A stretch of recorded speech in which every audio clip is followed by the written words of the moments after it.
Ay dati operation detention center tayo, manarimaan pa lang dagiti dadto mga masapul tayo. Although nag-initial tayo nga operate i-giant, especially dagiti na previous ket nag-dental check-up tayo, nag-medical check-up tayo kadagiti uubing, hala nga dagiti teenage mothers no dikat pati dagiti ubing tayo sa eskwelahan dito nearby schools like the Gabaldon Elementary School. Of course with the cooperation ni DepEd Lawag, detoy itatanga sumaruno nga dating nga bulan October into no October 30 I hope nga matuloy.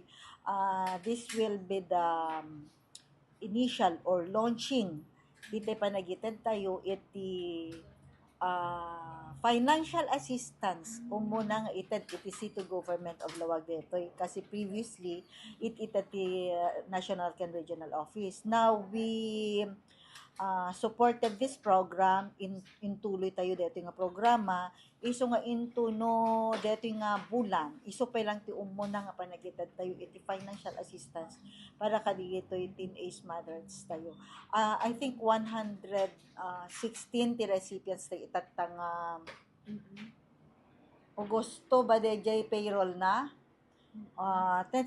Although in disseminate me iti barbarangays and then nagala tayo iti tinarget tayo iti duagasot.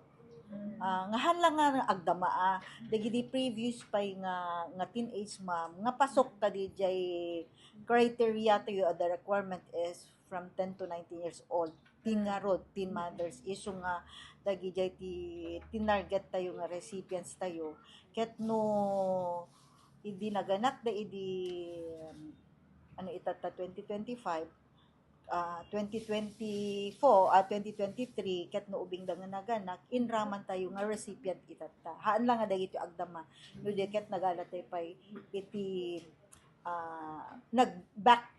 backward year tayo iso nga pasok damit pa lang 18 years old da itata or 19 years old iso nga when makaawat da. However, no nagtimmapog da iti 20 years old din, automatic ma-remove da ijay master list. Mano gaya mo? Mano ti maiintod mo? 500 pesos. When 500 pesos itatay. Is just a minimal talaga DJ. Kaya lang, nukit kita tayo iti kasasaad kung nakiti.